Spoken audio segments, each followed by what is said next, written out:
أعوذ بالله السميع العليم من الشيطان الرجيم بسم الله الرحمن الرحيم الحمد لله رب العالمين والصلاة والسلام على محمد وآله الطيبين الطاهرين اللهم صل على محمد وآل محمد. Chers frères et sœurs, assalamu alaikum wa rahmatullahi wa barakatuh.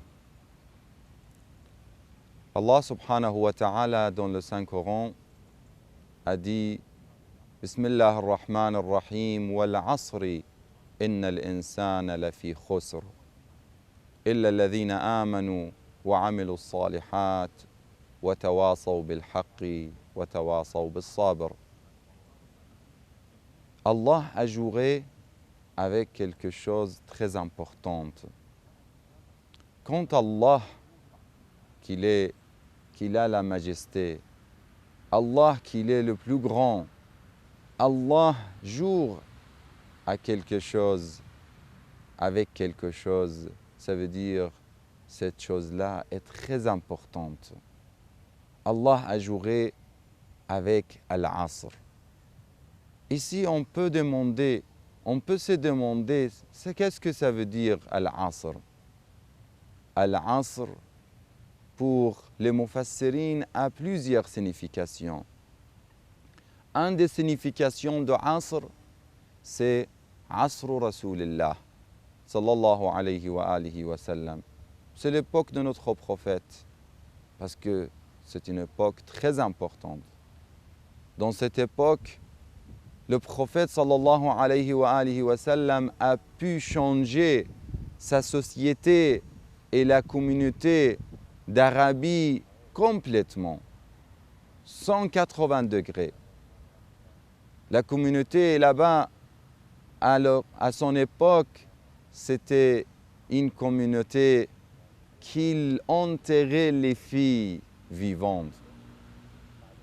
Ils avaient le pire des choses, mais le prophète a pu leur changer.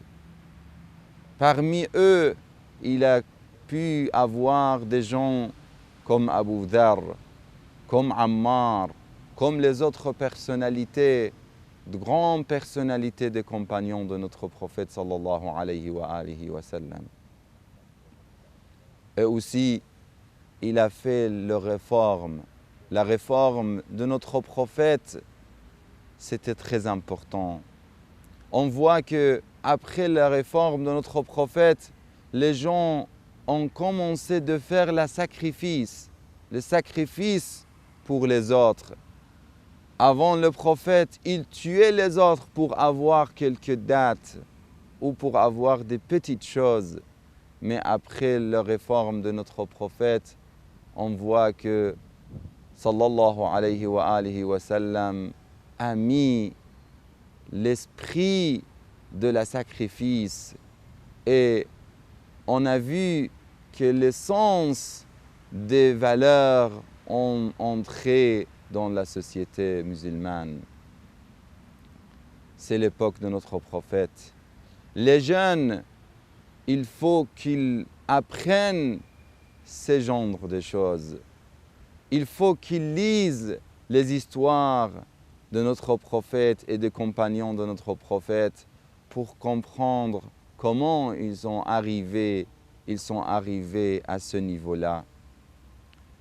C'est pour ça que les jeunes, on leur demande aujourd'hui qu'ils soient aussi des réformateurs, comme le prophète sallallahu alayhi wa sallam.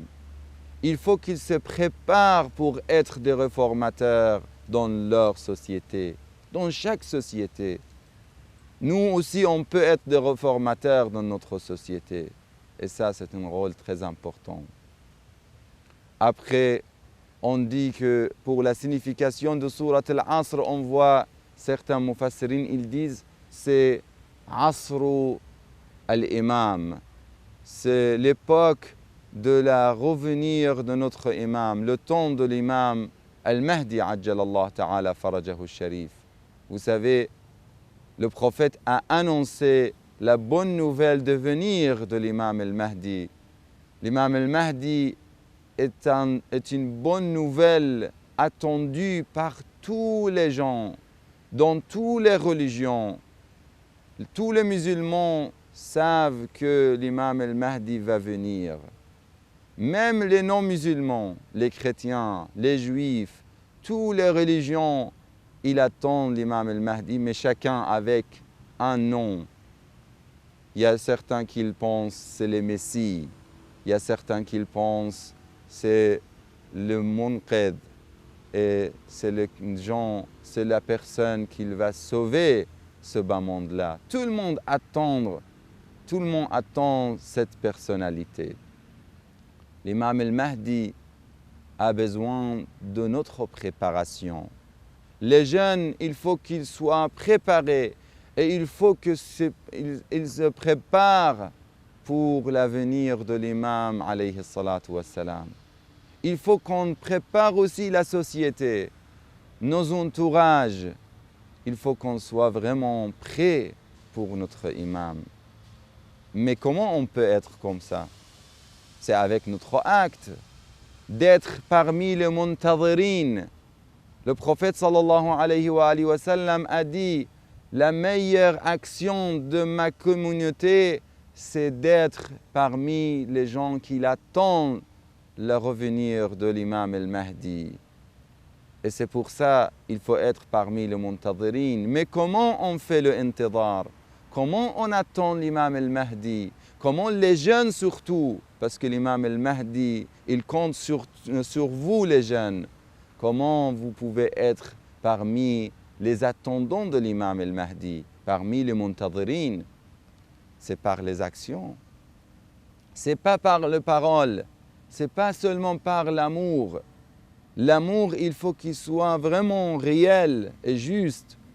Si on a l'amour, le vrai amour, on va appliquer ce que notre amoureux nous demande. Vous savez, aujourd'hui, on est dans une époque très difficile. Il faut vraiment faire attention pour qu'on soit vraiment parmi les soldats de l'imam al-Mahdi, ajjalallah ta'ala faraja. Quand on regarde le intidar, le vrai intidar, on voit que ça commence avec les actions, comme même si on n'est pas des grandes personnalités. Je vous raconte l'histoire d'un homme. Il était le gardien d'un hawza. Le hawza, c'est l'école religieuse. L'Allama al-Kisa'i, c'est de la famille, c'est le beau-frère de l'Allama al-Amini. L'Allama al-Amini, c'est un grand alim. Et l'Allama al-Kisa'i, c'est son beau-frère. Lui, il raconte, il a dit, j'étais dans le hawza et tout d'un coup, on connaissait le gardien. Le gardien était quelqu'un vraiment pieux. Il parlait jamais des personnes. Il faisait jamais mal aux gens. Il était vraiment un vrai croyant. Et c'est pour ça, il a dit un jour, avant Salat al-Subh, avant Salat al-Fajr, je me suis élevé pour faire Salat al-Layl, la prière de nuit. Et comme d'habitude, je savais que ce gardien, ce vieux, il faisait aussi Salat al-Layl. Il a dit, mais j'ai vu une lumière incroyable qui venait de la chambre de cette personne, de ce gardien. Je me suis rapproché de cet endroit. J'ai entendu qu'il parlait avec quelqu'un. Après, j'ai vu que la lumière est disparue. Je suis rapproché, j'ai ouvert la porte et j'ai frappé la porte, j'ai demandé la permission, j'ai entré. J'ai vu qu'il n'y a personne d'autre que ce gardien. Je lui ai demandé de cette histoire. Il m'a dit, tu racontes pas cette histoire avant cet après-midi. Il a dit, ce qu'il était ici, c'était mon imam, c'était l'imam al-Mahdi.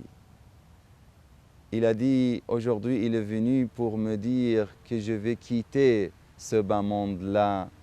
Et cet après-midi, je vais quitter ce bas monde-là. C'est pour ça que je te demande de ne pas dire à quelqu'un, mais Après ça, tu peux dire, il dit bien sûr pour quelle raison? Pour qu'on sache que l'imam est là avec nous. L'imam, il nous voit, il nous regarde. Il faut vraiment travailler pour avoir la satisfaction d'Allah subhanahu wa ta'ala et la satisfaction de notre imam. Comment on peut arriver à ça avec l'action?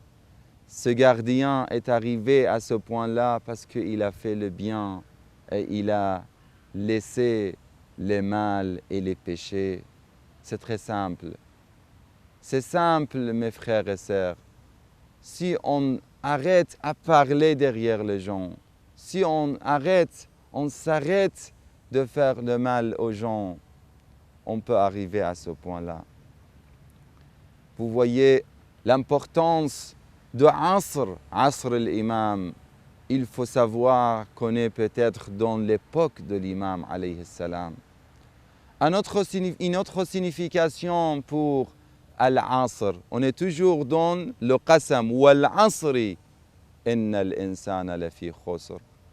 On a dit que Al-Asr ici, la signification de Asr, c'était l'époque de le prophète, l'époque de l'imam, ou la prière de Asr, parce que c'est très important. Le temps de Asr peut-être par certains mufassirin, mais aussi il y a certains qui disent c'est Al-Asr Ammatan, ça veut dire en général. C'est le temps, c'est l'importance de temps. Vous savez, les Français disent le temps est de l'argent. Les anglophones disent the time is gold. Et nous, pour Ahl al-Bayt alayhim salam, l'imam Ali nous dit اغتنموا الفرص فإنها تمر مر السحاب. Prenez l'occasion, profitez le maximum des occasions et de temps, parce qu'il est comme le nuage, il passe très vite. Il faut prendre vraiment ces occasions et il faut prendre l'occasion de chaque seconde dans notre vie. Vous voyez les grandes personnalités, ils ont arrivé à être des grandes personnalités par le profit de leur temps. Même les non-musulmans, des personnalités comme Einstein. Einstein était demandé, ils ont demandé à Einstein, comment vous êtes devenu Einstein? Il a dit, j'ai pas perdu, j'ai profité de temps perdu par les autres. Les autres, ils perdent beaucoup de temps. Moi, je ne perds jamais mon temps. C'est de profiter de chaque seconde de la vie.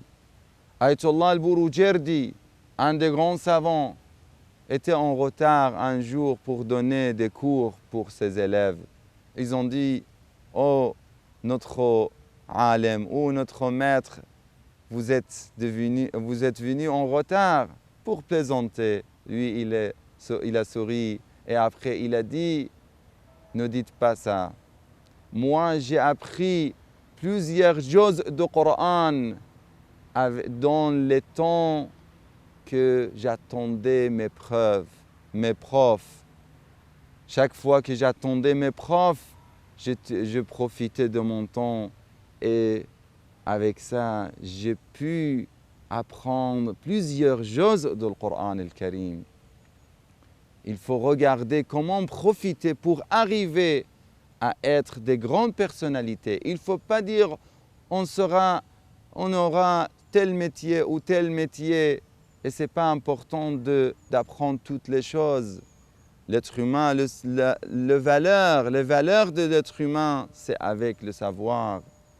C'est avec le planning qu'on peut avoir de bonnes vies. On fait le planning, on fait l'emploi de temps et dans l'emploi de temps, on peut faire toutes les choses. Mais vraiment, il faut s'organiser, il faut avoir l'organisation dans notre vie pour être comme Al-Allam al-Hilli. Vous savez, Al-Allam al-Hilli, il avait 13 ans. Il était le grand mufti de musulmans, le grand mufti pour les chiites.